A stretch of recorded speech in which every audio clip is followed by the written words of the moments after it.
Bonjour à la CRTV. Merci de me donner la parole pour cette question à l'aube de notre fête d'indépendance. Je suis Jean-Blaise Gouette, président du mouvement MPCC, Mouvement Patriotique pour le Changement du Cameroun. Je suis candidat à la prochaine élection présidentielle de 2018 prochain. Le Cameroun est un pays qui a plus de 200 langues, 200 ethnies.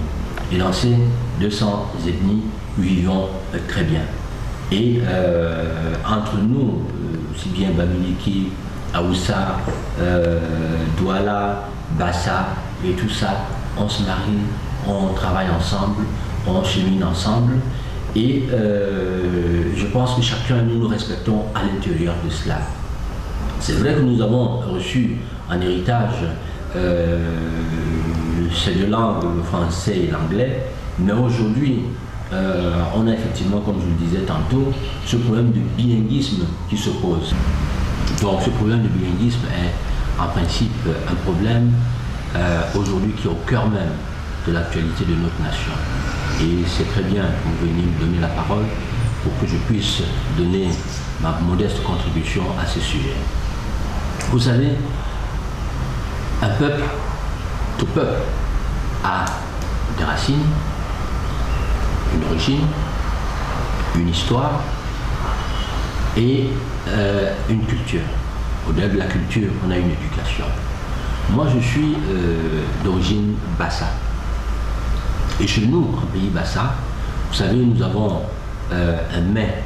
On a plusieurs mets. On a le Mbongo Chobi, nous avons le Mitumba. Et je ne peux en aucun cas, vous ne pouvez rentrer dans aucune maison en pays Bassa sans qu'une maman vous prépare un mets qui soit vraiment un mets de chez nous. Autant également pour l'éducation, je suis d'origine francophone et je me sens beaucoup plus à l'aise. Moi, j'ai été après le secondaire, je suis allé continuer en France, notamment parce que je suis d'origine française. Autant, vous savez, un anglophone, vous allez chez l'anglophone, il va vous servir du héros, vous serez très content de manger le héros en premier. Il y a forcément d'autres mets également. Ils ont leurs habitudes, ils ont leurs coutumes, ils ont leur histoire. Et également pour ceux de mes frères qui sont de ce côté-là, très souvent, lorsqu'ils vont poursuivre leurs études, beaucoup vont à Londres, beaucoup vont en Angleterre. Et je pense que on ne peut en aucun cas, aujourd'hui, nous avons choisi le bilinguisme, nous avons choisi vivre ensemble. Dans ce vivre ensemble, il faut respecter chacun dans sa coutume et chacun dans ses traditions. On ne peut en aucun cas vouloir aujourd'hui dire à une maman qui est anglophone, forcer cette maman-là forcément à apprendre le français ou à manger tout ce que moi je peux manger chez moi, ou tout ce que le Douala peut manger chez lui, ou tout ce que les Hundo peut manger chez lui. On ne peut pas forcer l'autre à le faire. Donc ici, quels que soient les cas, nous avons chacun une origine, nous avons chacun des racines. Quels que soient les cas, vous allez couper un arbre, mais les racines vont rester. De même, un peuple, une tribu, une population, une région, je pense qu'on devrait en principe respecter chacun dans sa région, chacun dans sa culture, et à la limite apprendre à vivre avec en société. Et c'est que comme ça, nous pouvons tous avancer et vivre ensemble. Donc moi, ce problème est un problème qui est assez sérieux. Moi, président, demain, ce que je ferai, forcément, serait en fait de mettre aussi bien en termes d'éducation qu'en termes de culture et dans d'autres secteurs, c'est de mettre en principe un ministre. Parce que nous sommes obligés de vivre ensemble. Et moi, la division, je ne suis pas partisan de la division. Nous pouvons en principe apprendre à vivre ensemble dans nos cultures, dans nos langues, dans notre diversité linguistique et culturelle.